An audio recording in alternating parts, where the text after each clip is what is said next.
জন্মের সময় সুস্থ স্বাভাবিক থাকলেও 10 বছর বয়স থেকে ধীরে ধীরে কমতে থাকে হাঁটা চলার ক্ষমতা।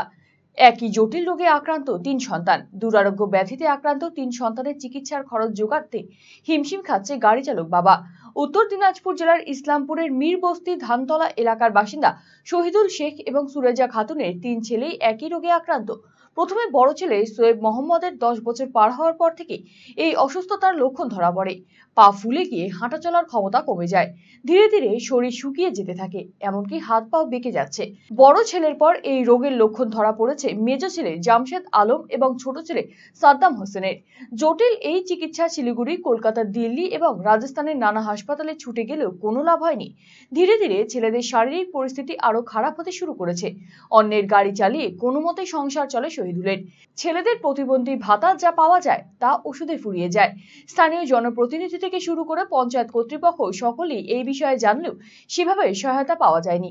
বছর 4 আগে বিধায়ক আব্দুল করিম সাহেব দেখা করে আর্থিক সহায়তা প্রদান করেন, কিন্তু তাতেও বিশেষ কোনো লাভ হয়নি। ফলে চিকিৎসার অভাবে একটু একটু করে ছেলেদের শারীরিক পরিস্থিতির অবনতি দেখছেন শহীদুল এবং সুরেজা। ভেলোর বা বাইরে কোথাও চিকিৎসা করাতে পারলে হয়তো অবস্থার পরিবর্তন হতো, কিন্তু অনটনের সংসারে কোথা থেকে সেই অর্থের সংস্থান হবে, এখন সেই নিয়ে দুশ্চিন্তায় এই দম্পতি। এই ছেলের অবস্থা যখন 10 বছর থেকে পায়দা ভালো হয়েছিল, যখন 10 বছর তখন রোগটা ধরলো ওকে, হ্যাঁ, বড় ছেলেকে। তারপরে আমি ইলাজ করলাম, অনেক জায়গায় ন্যাস কলেজে লেগে গেলাম, শিলিগুড়ি মেডিকেলে লেগে গেলাম, তারপরে সবদের মেডিকেল লেগে গেলাম। হ্যাঁ, তখন ডক্টর বললো কি ঠিক হবে, দাবা খাও, ওষুধ খাও। হ্যাঁ, লেকিন ধীরে ধীরে ও গিরে গেল। ওটা থাকতে থাকতে এই একটা মাঝের ছেলে ফের একটা হয়ে গেল জামশেদ আলম, এটাও গিরে গেল। এরকম করতে করতে এখন সাদ্দাম হোসেন, এটাও এখন হাঁটতে পারে হালকা হালকা, লেকিন টেরামেলা চলে। হ্যাঁ, 3 ছেলেই এরকম। হ্যাঁ, তো বলছি যে এটা কি সারাদিন এই বিছানাতেই থাকে? সারাদিন বিছানাতে বসে থাকে, ওকে সব খানা খাওয়া দিতে হয়, উঠাকে বাথরুম লে যেতে হয়। দেখভাল কে করে?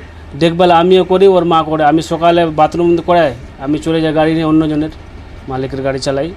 হ্যাঁ, তারপর ওর মা খানা নাস্তা করে সব করাই দেয়। দিন গেলে কত টাকা পান? দিন গেলে আমি 300 টাকা পাই। ওই 300 টাকা দিয়ে সংসার চলে? 300 টাকা সংসার চলে। আর তারপরে বাচ্চা বলে যে হ্যান্ডিক্যাপ বলছে, ওকে মাসে মিলছে 1000 করে, ওগুলা দিয়ে। আর আমার বিবি ছাগল পালছে, ওই ছাগলগুলা বেচবুচ করে ঘর সংসার কী চালাই আমি।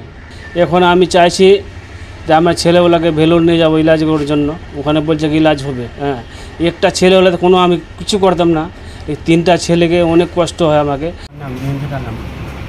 কি হয়েছে তোমার? আমার बीमारी হয়েছে। কবে থেকে?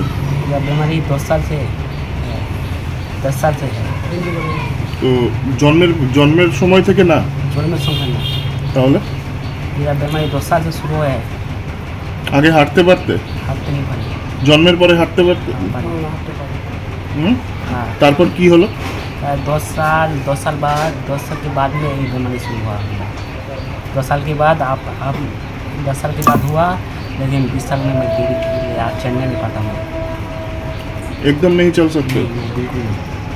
क्या चाहते हो? हमें इलाज करना जाना पड़ेगा घर। इसका ऑपरेशन होगा, इसके लिए। तुम्हारा कोई ड्रीम था, सपना था? सपना तो बहुत था, लेकिन सपना पूरा नहीं हो सका।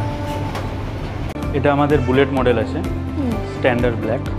এটা আমাদের 1901 থেকে শুরু হয়েছিল, রিলঞ্চিং হয়েছিল 1932 সালে। তারপর থেকে এখনও পর্যন্ত সেম সিস্টেমেই আসছে। কিছু কিছু সিস্টেম আছে যেটা চেঞ্জ হয়েছে।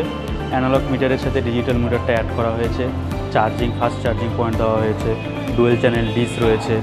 এটা এখন স্পোকেই আসছে, প্লাস সিঙ্গেল সিটে এটা চলে আসছে। এখন মডেল অ্যাভেলেবেল রয়েছে, শুধু মডেল বলাটা ভুল, সব রকমের কালার এবং মডেল কিন্তু অ্যাভেলেবেল রয়েছে। তার জন্য অবশ্যই কিন্তু আপনাদেরকে আসতে হবে রায়গঞ্জের এই রয়্যাল এনফিল্ড শোরুমে।